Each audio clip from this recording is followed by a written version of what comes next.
Hey everybody, welcome into the back room. I'm Andy Ostroy. I am thrilled today to be talking with Ron Reagan. We shall get to Ron in just a second, but first, thank you for tuning in. We appreciate you listening, and we'd love to hear your comments. So email us at backroomandy@gmail.com and or post on our social media, and we'll read some feedback next time. And if you like the podcast, please rate and review and follow or subscribe, and you'll be notified every time we post a new episode. Okay, Ron Reagan. For 40 years, he has been a television and radio correspondent, host and political commentator with ABC, MSNBC and Air America, among others. He is the author of the New York Times bestseller, My Father at 100. Ron, welcome into the back room. Thanks for having me, Andy. I wish the circumstances were more pleasant. Yeah, I had to change my questioning a little bit. I was all prepared to say, Ron, we have a black woman president. Isn't that astounding? So now I'm just going to change things a little and go, Ron, Donald Trump is president again. Isn't that astounding? Ron, we have a grifting sociopath as president. Isn't that astounding? Again. I got to say, like a lot of people, I'm in shock. Here we are, 48 hours after what will go down as the most critical, consequential election in U.S. history. Are you surprised by the scope and the scale of Donald Trump's victory? I'm not surprised that he won in the Electoral College. I was beginning to get a 2016 feeling about a week ahead of time. I can't really even put my finger on why exactly.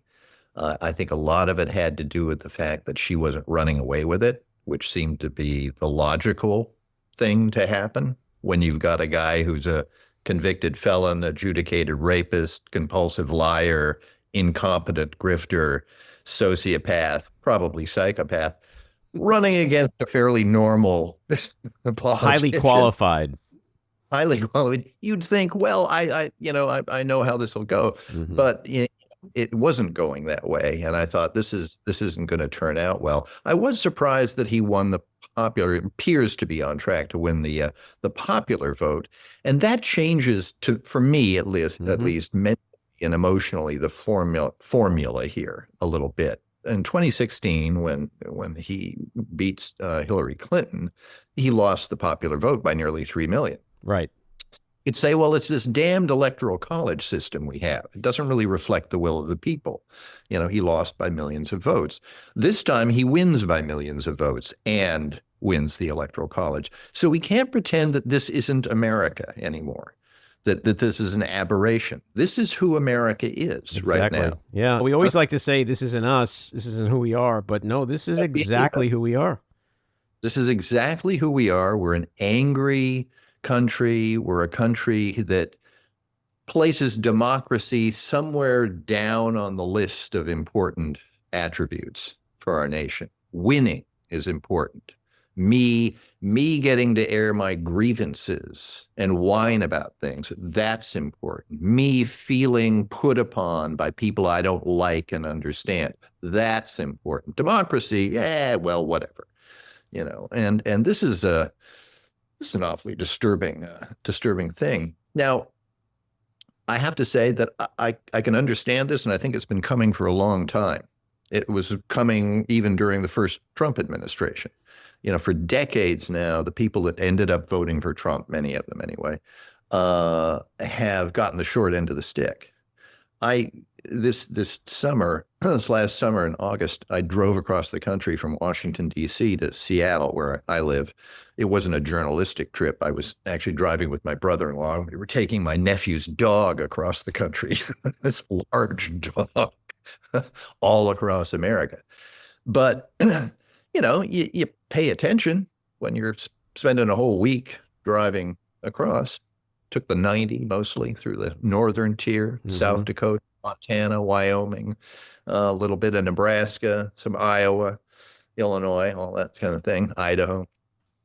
And while we were driving, it occurred to me that once we left the cities, anytime we left the environs of a large city, we moved into a different country. It was a different America. I didn't feel threatened. People were nice. It was fine. But it was a different America. It was a different culture. It was a different economy. The gas is a lot cheaper. I'm going to tell you, there was $2.50 gas most of the way across the country until we got to the state of Washington. Suddenly it's $5. Mm-hmm. So I'm not sure why people are complaining about their gas prices out there in middle America. I thought they were doing pretty well. But anyway, it is a different America. There is a different vibe, if you will. And that vibe won the night. Yeah. Since he came down that escalator 9 years ago, that vibe is now on steroids. And when you look at the sweeping victory this week, taking back the Senate, quite possibly taking the House, what's happened with the Supreme Court, we really are two Americas. And the distinction for me is one that believes in reality and the rule of law and the Constitution, and one that lives in an alternate universe. And that became really clear this week. And to your point with the popular vote, the thing that I'm struggling with is like, there's a mandate.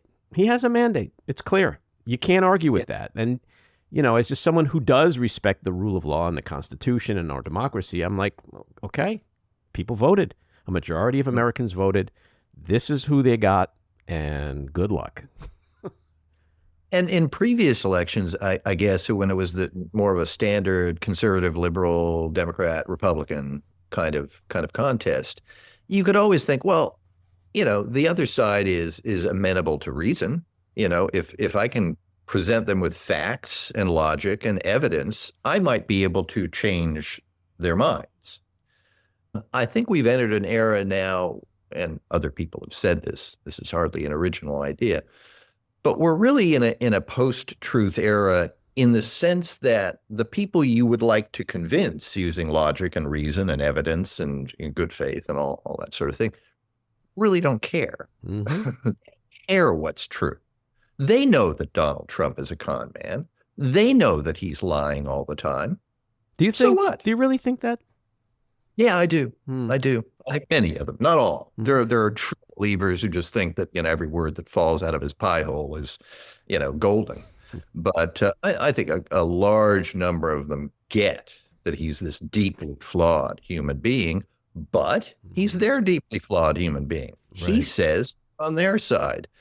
And there's a statistic that popped up the other day that's been stuck in my head, and I was thinking about it as I was thinking about driving across the country. And that is that 40% of Americans don't have $400 in the bank for an emergency.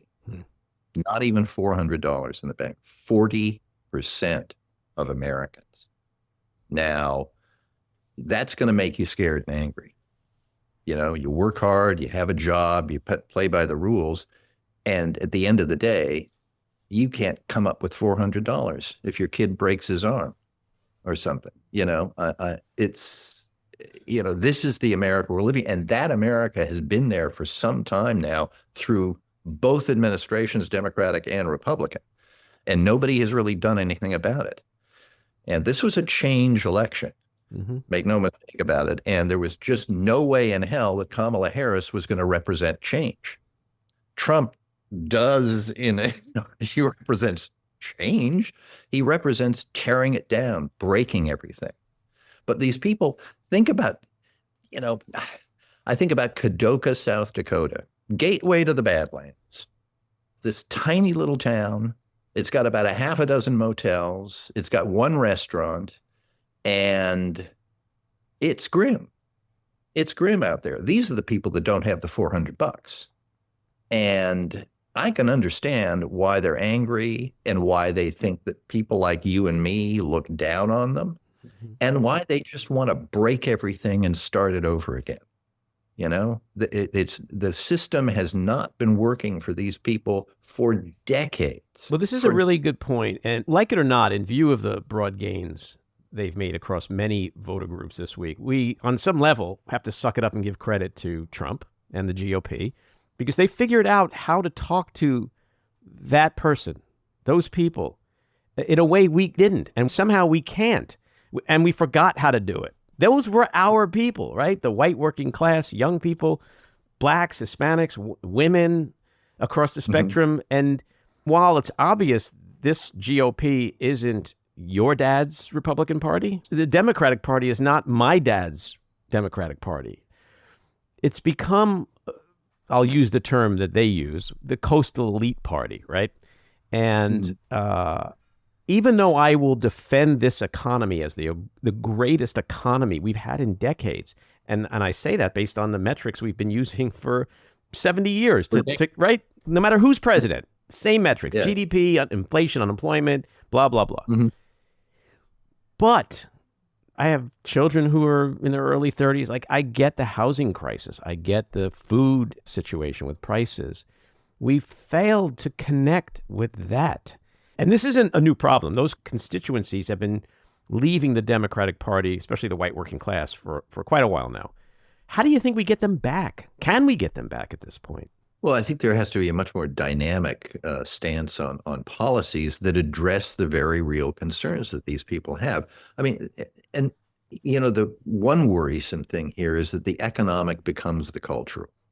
When driving across that country, clearly we were in areas that were poorer than where we left in Washington, D.C., where we were heading to Seattle, Washington. But there was a feeling that there was a different culture there, too, that they're not having the same conversations that we're having here. They're not talking about issues in the same way that we are. Part of it is an educational thing, but hell, I didn't go to college. I'm not educated. So it's not all that.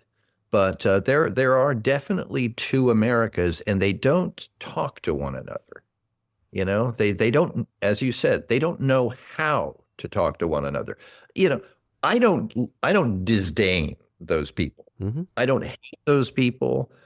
Am I condescending? Probably at times. I can become a sort of Jordan Klepper-esque, about this, that this is just absurd. What are you saying? You're sentence to sentence. Okay, but I don't hate these people. I feel bad for them. I think they're getting the short end of the stick. But many of them hate us. They really like us. They think that we hate them. They think that we scorn them. They think we have contempt for them, and they return the favor. They have contempt for us, and they're not interested in what we feel. We always ask about, why do these people vote for somebody as obvious a charlatan as Donald Trump? Why would they do something like that? They're not asking themselves, why would these people vote for somebody like Kamala Harris, that phony liberal, elitist? They're not asking that. They don't care. They don't really. I've never met anybody on that side who was really curious about why I value the scientific method. The interesting thing to me is I may live on a coast, but I don't consider myself an elitist. My father was a New York City cab driver. He dropped out of school in the 8th grade. My mother was a stay-at-home mom. I paid for my own college. I paid for everything. I paid room and board for living there while I was in college. And I grew up in Queens. So when I see Trump making gains in Queens, in New York City, my parents weren't very political, but they were always straight up and down the line Democrats, as were millions and millions of working class white folks. How and when did we lose them, or just the ability to talk to them? And the irony is the guy who figured out how to talk to them was the billionaire who lives in a mansion in the sky, drives in limousines, and flies in his own plane because he disdains these people and doesn't want to go anywhere near them. But it's what you said before, Ron. It's facts and truth and reality don't matter anymore. So he convinced them with his incessant propaganda that he's looking out for them. In a way, he's the perfect messenger for them, or the perfect candidate for them, because he's a sociopath. Trump is not the originator of anything. He didn't drill for oil. He didn't refine the gasoline. He didn't pour the gasoline all over the country. He's just the match. That gasoline, that oil, that was there for a long time, just waiting for the match. And what he does, and you've watched his speeches, if you call them speeches, they're just sort of rants. But he gets up there and he starts throwing, and they did this from the beginning, even before he was running for president. If you watch some of his earlier stuff, he throws stuff out and he waits for the reaction. If he doesn't get the reaction, he just moves on. If he gets the reaction, he repeats it, and he repeats it again to get more and more of the reaction. So he schools himself about, what do these people want to hear? That's what I'm going to give them. He's a grifter. I mean, this is what a grifter do. They find out what you want to hear, and then they give it to you so they can, get something. And that's what he's doing. He doesn't have an ideology. If there's one, relieving thing in all of this, it's his incompetence. He unfortunately now he's going to have people around him who are a little more competent, who've planned. Now, he didn't expect to win the first time in 2016. That wasn't the game. He was supposed to lose, then he would claim that he had won and been cheated out of victory, and he would monetize that grievance. That was the plan. But now he thought, screw it. I'm going to win this time. And now I've got a plan for retribution, for, of course, monetizing this. That's always his plan. So but he is the perfect messenger for them as a sociopath. You're raising yet another really interesting point, because it speaks to what the stakes were, right? We knew this time around. I mean, how many over the last several months? Project 2025. We know what's coming. Listen to Trump. And yet Biden got 14 million more votes than Harris did. How could turnout with Roe, Dobbs, reproductive rights? I was like, man, women are fired up. They're going to head to the polls and women are going to save the day. How did we get 14 million less votes than Biden? I could think of one reason, maybe two reasons. Yeah, well, I think we're thinking of the same two reasons. And let me just mention that it doesn't appear at this point that Trump will actually outpace himself from 2020. He'll probably get about the same number of votes, about 74 million or so. Biden got 81 million. Harris looks like it'll be tough to crack 70 for her. So what was it about this candidate? What could it have been? What characteristics that this candidate had that, say, Joe Biden didn't have? What meant that many fewer people coming out to vote for the black chick? Exactly. The black. Now, this raises the other interesting point, which probably scientists are going to be discussing for decades and decades, and that is, did Biden make a mistake by stepping down? I was one of the people who were behind him. I didn't like the pressure. I was like, guys, nobody has a crystal ball, so we just don't know. But what we do know is that our old white guy beat the other old white guy once before. So that gives him a slight edge, in my opinion. But I was all in when he dropped out and she rallied and coalesced the party, and the joy and the euphoria before it waned this summer was there. I hopped on that bandwagon. So I was all in. But in retrospect, it's like, maybe that was the biggest mistake ever. I think that the Biden mistake came much earlier. Totally true. I agree with that. The Biden mistake was Biden in the first place. You had candidates there in 2020, Democratic candidates, like Bernie Sanders, like Elizabeth Warren. I was an Elizabeth Warren fan, who represented change for the country. But we were too nervous as Democrats about, can we risk a Bernie Sanders? Can we risk an Elizabeth Warren? The bankers don't like Elizabeth Warren. She knows too much. She's too smart about it. Jamie Dimon is freaking out because Elizabeth Warren might be the candidate. He's threatening to blah, blah, blah. And so we went, let's go with the safe old white guy. Let's go with the guy who's run 1 million times before and never won, and is just kind of bland and has a little trouble, speaking clearly. Let's go, but he's safe. Let's go with the safe guy. The Democrats are always going for safe, and they need to stop going for safe. And now safe is out the window. I mean, safe is not going to do it. But he did win. He did win. I don't know how, but he pulled it out, and then we were faced with this dilemma. I also think that he should have not run again, not saying, I did my 4 years. I'm going to live up to what I had said about passing the torch on to a new generation, and give the party a year to go through a primary process and may the best man or woman win. So that's problem number one. But then, we hit June and, the debate, and it was hard to watch that. hard not to feel terrified.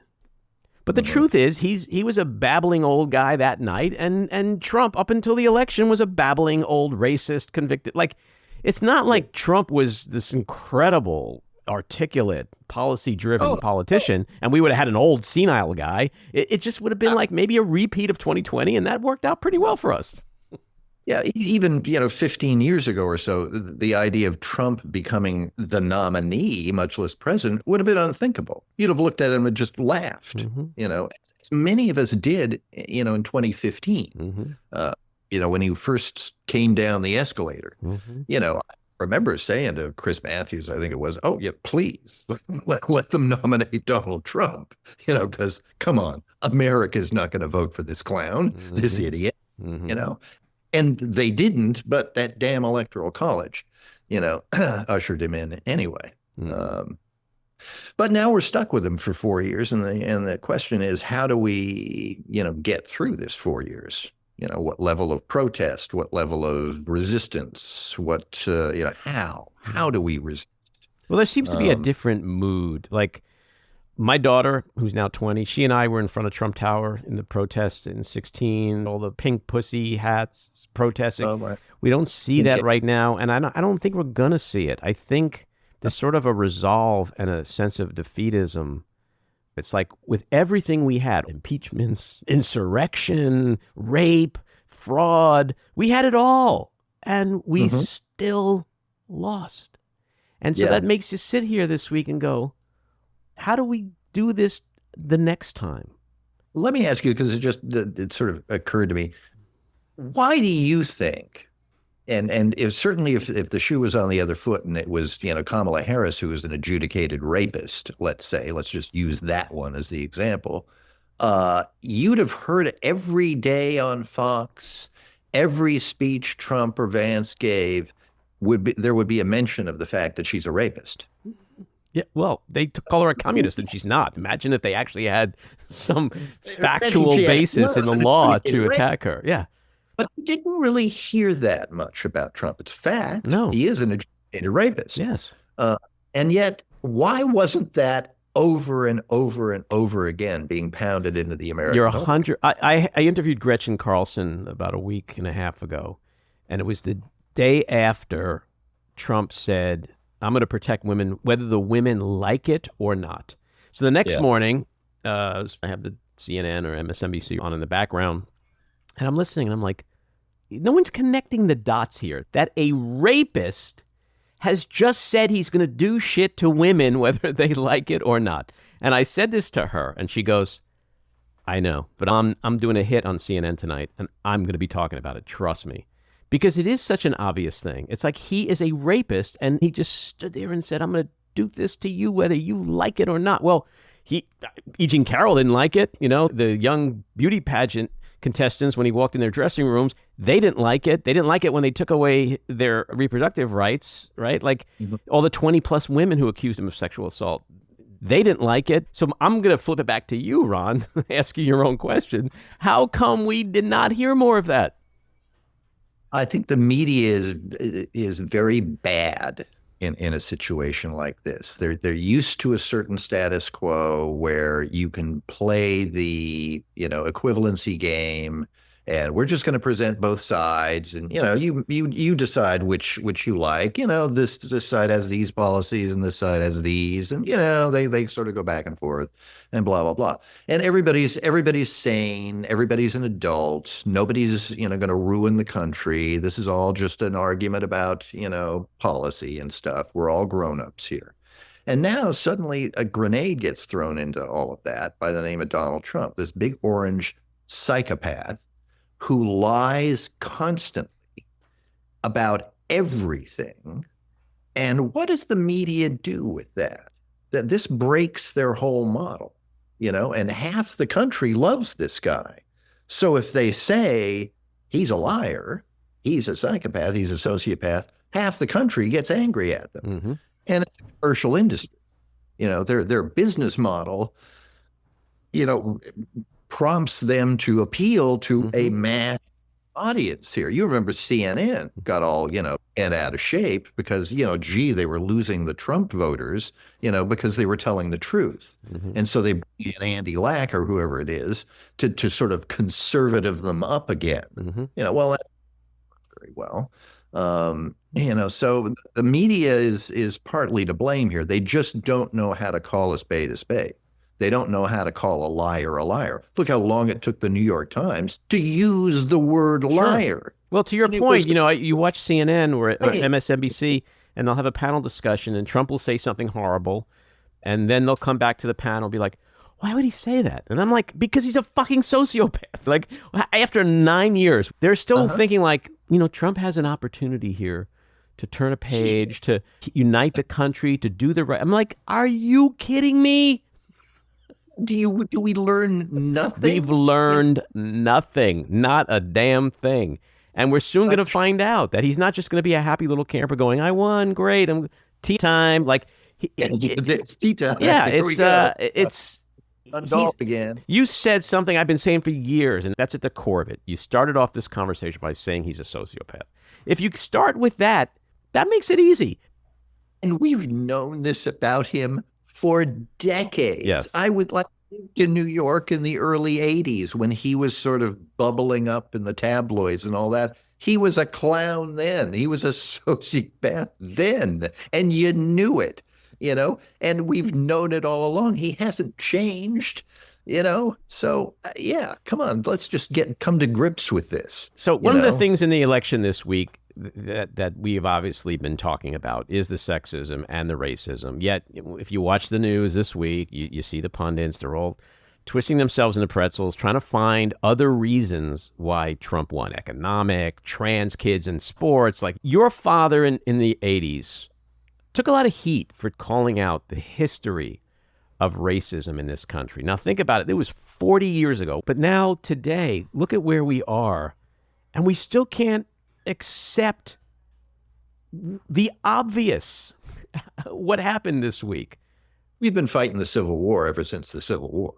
Civil War never really ended, the racial part of it, even the North-South divide to a certain extent, still exists, and that's America. America is a nation of immigrants that has never welcomed the immigrant. Every immigrant, including my people, the Irish, no dogs and Irish allowed. The Irish bring with them criminality and drunkenness. It's just nature. The Jews, the Italians, the Polish, the Hispanics. Black people were already here, so but we owned them for a while, and that worked out fine. Well, our country was founded on slavery, and I think this week we learned that a lot of people would love to go back there. But your dad famously ran a very positive, uplifting 1984 campaign ad that proclaimed, quote, "It's morning again in America," and that we are, quote, "prouder, stronger, better." That is such a stark contrast to Trump's dark dystopian messaging and the election results this week. It's truly a different kind of morning in America this week, isn't it? Yeah, it's a dark morning in America, and you wonder because as you mentioned earlier, the economy went through COVID, and of course there was a global inflation crisis and recession, all that sort of stuff. We've done much better than everybody else, pretty much everybody else. Our economy is the envy of the Western world here coming out of COVID, and that's thanks to policies that Joe Biden did. But we're moving into a new era now, and you wonder too with the Trump voter.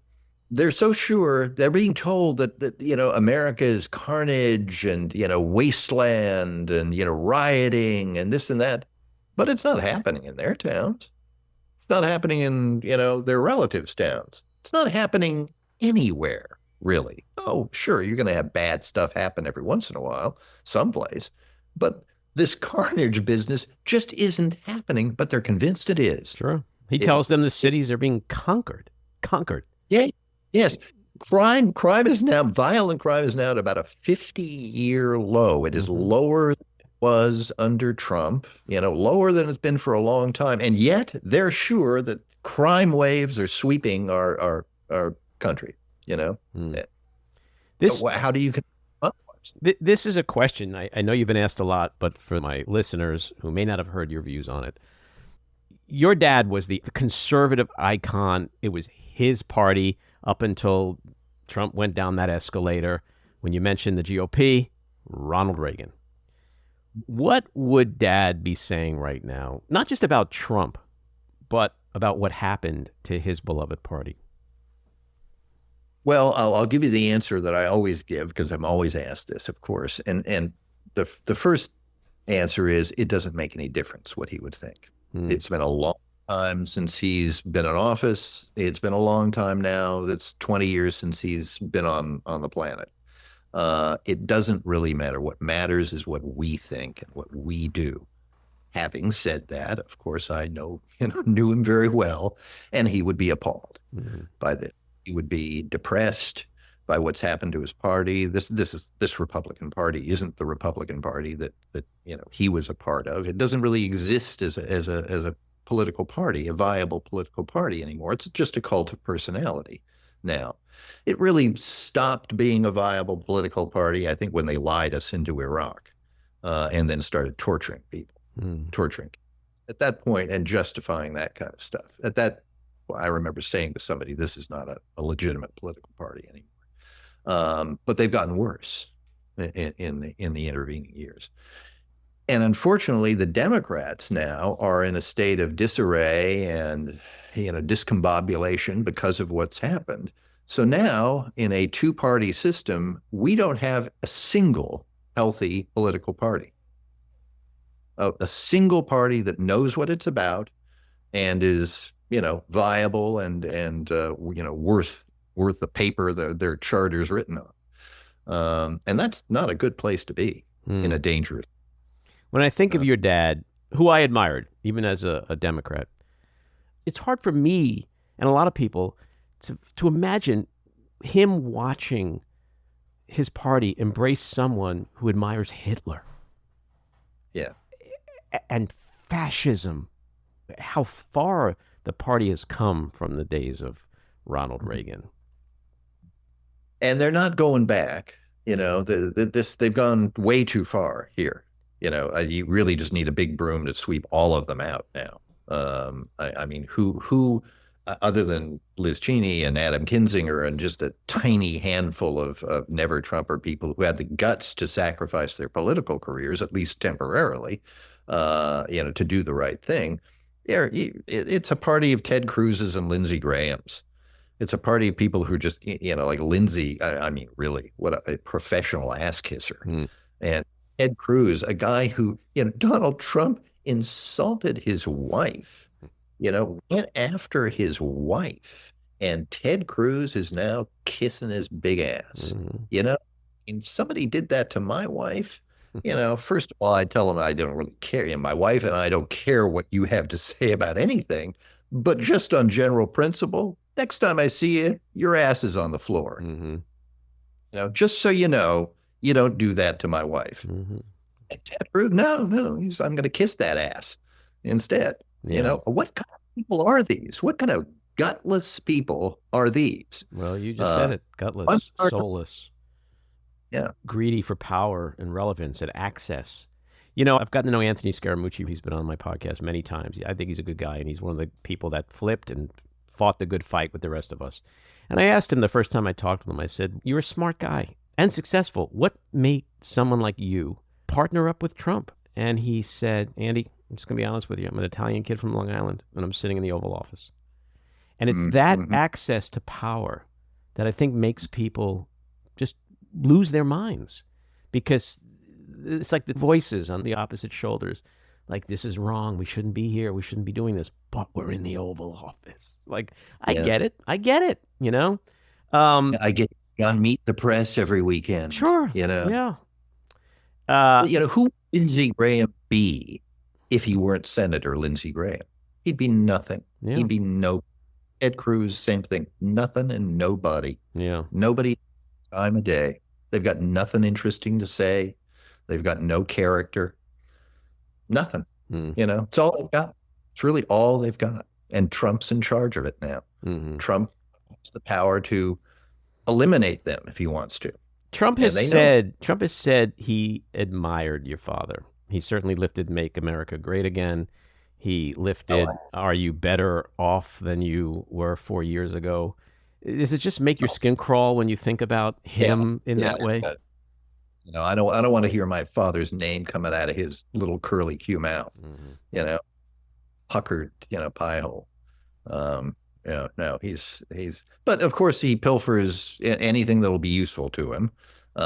He pretends to be anybody he needs to at the moment.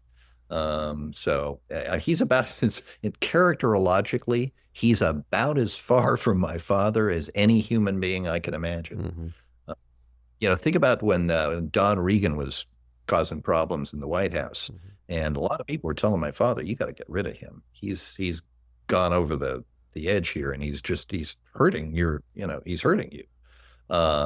Here, Mike Deaver tells the story of Mike Deaver very close to my father Mm-hmm. as an advisor, and going into the Oval Office to tell him that really, Don Reagan's got to go. And my father, Deaver, said he had some keys in his hand, and he took them and he just threw them at Deaver, hit him in the chest. Deaver said it nearly knocked him over. And he said, "I'll be damned if I'm going to fire somebody just to save my own ass." Mm. Imagine Donald Trump saying something like that. "I'll be damned if I'm going to fire somebody just to save my own ass." Mm. No, it's the comparison. There's no comparison. What do you think were your father's greatest qualities? Decency. Mm. He was just a very decent human being. He didn't have a lot of friends. He was sort of distant in some respects, but he liked people, and he cared about people, and he loved this country. He was, really an old-fashioned, patriotic kind of guy. So those things come to mind, but Mhm. decency, And just a decent. shortcomings, faults? In a way, he was, especially for somebody who ended up president of the United States, he was kind of naive. He believed the best about people, like his mother. He believed that all people were basically good, and that you just had to kind of reach out to them in the right way, and that goodness would manifest itself. He had a very hard time understanding, especially in a place like Washington, D.C., that there are a lot of people with their own agendas, and they're not necessarily good agendas, and they'll lie to you, they'll use you, they'll, manipulate you, all that kind of thing. And you have to be watchful for this. He assumed if anybody was working for him in the White House and that they'd come there voluntarily, well, that they were down with his program and with him, and that they wouldn't have their own agenda. They would have his agenda. But, that turned out not to be the case in certain instances. So, yeah. Yeah, the thing about Donald Trump, I think part of his lasting legacy will be that he made, for Democrats, other Republicans in history very attractive. I didn't agree with your dad on a lot of policy, obviously, but if I couldn't have a Democrat, I'd have your dad back in the White House in a nanosecond, given what we've been through and what we expect to happen, in the next 4 years. Yeah, yeah, perspective. Sure. I mean, sane grown-ups who really want to do the best they can for the country.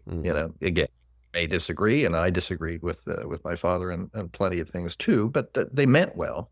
They weren't just there to monetize the thing.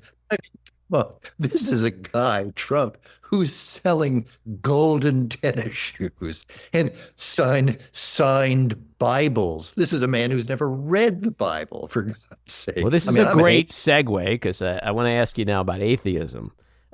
You're on the board of the Freedom from Religion Foundation, and in its current ad campaign, which I hear all the time, and I love it, it never ceases to just make me smile when I hear this ad.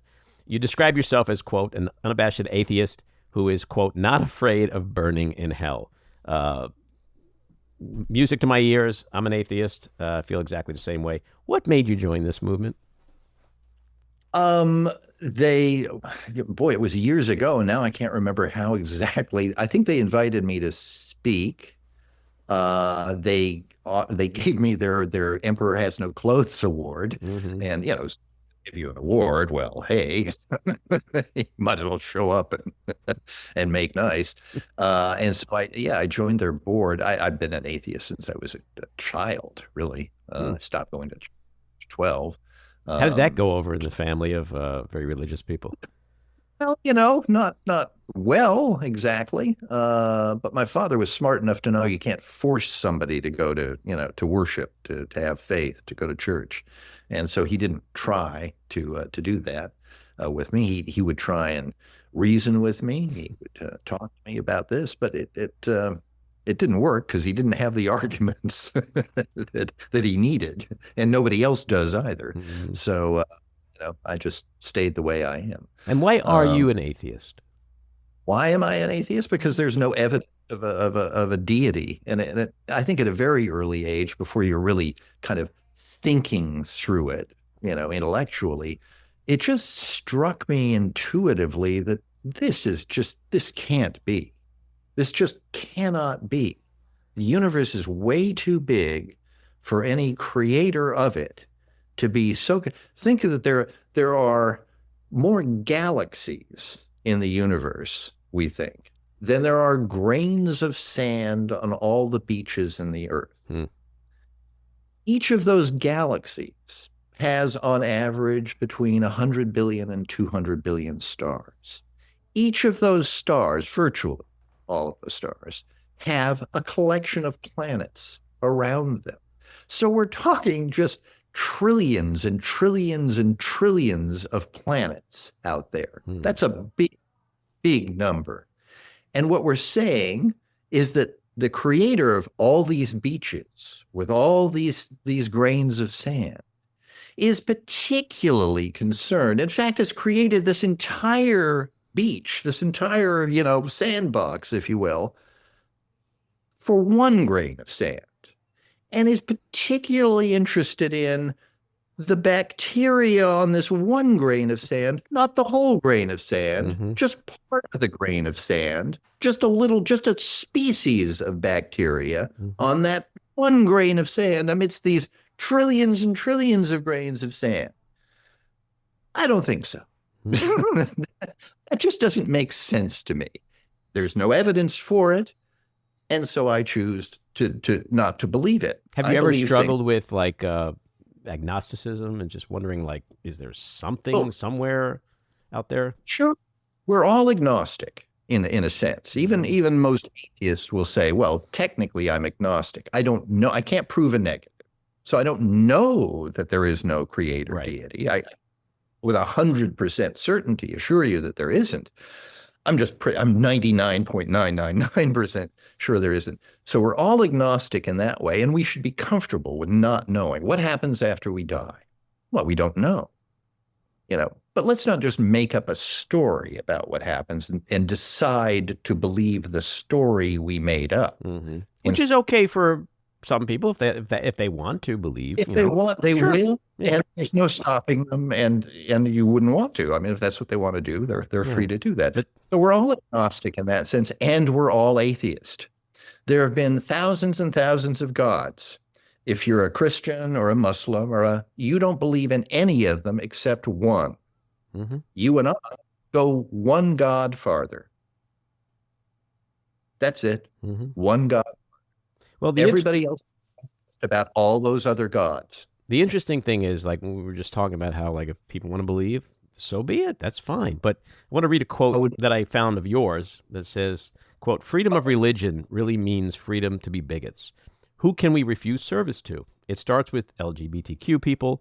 What about unmarried couples? What about divorced people? What about black people? You can find justification for almost anything in the Bible, and it's ugly, cruel, and stupid. We're onto them. We'll keep speaking up." Now, using religion, hiding under the cloak of God to persecute and discriminate against people has been around for centuries. But it seems like now more than ever, it is just amped up. And besides Trump riling up people and subjugating evangelicals and everything we've seen for 9 years by a guy who is a serial sinner and really couldn't give two shits about religion, that probably hasn't stepped in a church in ever. But it has got to be more than Donald Trump that has made the landscape so much more volatile for the abuse and exploitation of religion to discriminate against people.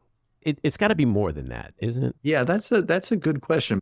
And it's careful. I should say that what you quoted was my point was not that if you're religious, you're a bigot.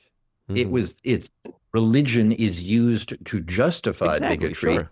Freedom of religion to those people means freedom to discriminate against people I don't like based on my religion. But religion, as you pointed out, has always been used that way, and in most of history has been used in a much more violent and horrible way. I mean, it wasn't that long ago that that I would have been burned at the stake. Right. And in some parts of the world still, not the Christian world necessarily, but the Muslim world, if I had been Muslim and, decided to tell my father I'm not going to church and going to the mosque anymore, and I don't believe in any of this stuff, my life had been at serious risk. And is for many, many people. So that's, religion. We should think about, when we think about religion, we should think about it as it was when it had all the power, when it could do whatever it wanted to do. That's when you see the real part of religion, when there are Brahms and the witch burnings and the holy wars. We continue to see a shift by more and more Americans away from religion. The share of atheists, or the nons, as they're commonly known as these days, is larger than any individual religious group. Why is that happening, in your opinion? Science, I think, is part of it. Science and, people move on. Religions, of course, have discredited themselves. I mean, look at the Catholic Church. I mean, the Catholic Church, if it were any other private organization, would have been shut down years ago for enabling, covering up, and promoting child sexual abuse and torture. How are these people even an organization anymore after what they've done? But here they are. They're not going anywhere. Yeah. They don't have to pay taxes on their property. My last question is going to start with a quote, another quote of yours. Blind faith is the abdication of reason. You can't have a functioning democracy when most of the people believe in a lot of nonsense. If you want good public policy, it has to be based on facts and evidence. Private beliefs invade public policy. All the politicians you see invoking God were just private citizens once, and now they are in Congress. Are we headed for even more of that, more blurred lines, and perhaps more draconian legislation when it comes to the separation of church and state now? Already promised his beautiful Christians, as he calls them, that they can have they want. Is it Oklahoma that's trying to force the teaching of the Bible in public schools, not comparative religion, which I'm all for, by the way. I think that we should teach comparative religion in schools. It's part of our human history, and it's an important part. But that's not what they're doing. And by the way, I don't know if you heard this. Check it out and make sure that I'm right here. But what I've heard is that the Bibles that are meant to be sent to the Oklahoma public schools, and this won't pass muster constitutionally, I'm sure, but anyway, the Bibles that are meant to be sent there are very specific Bibles, very specific size. And the Bible publishers that have been contacted say, there's really only 2 Bibles that fit the specifications for Oklahoma, and they're both Bibles being sold by Donald Trump. Shocker. Amazing that this is a grift too. You get a free NFT with those Bibles, though. Ron, I have been a big admirer of yours for years. I think you have a very important voice, so it's a real honor to have you in the back room, and I hope we'll get a chance to do this again sometime soon. Pleasure. And keep up the good work. Likewise. Take care. This episode of The Back Room was edited and produced by me, Andy Ostroy. It was co-edited and co-produced by Matty Rosenberg, and co-produced by Jen Hammoud. Our theme song was composed by Andrew Hollander, and our logo was designed by Cricket Lengyel. And special thanks to Patricia Wind. please take a moment to rate and review the podcast, and also follow or subscribe. Until next time, keep your eyes on Washington, Hollywood, and your own backyards, and have a great week.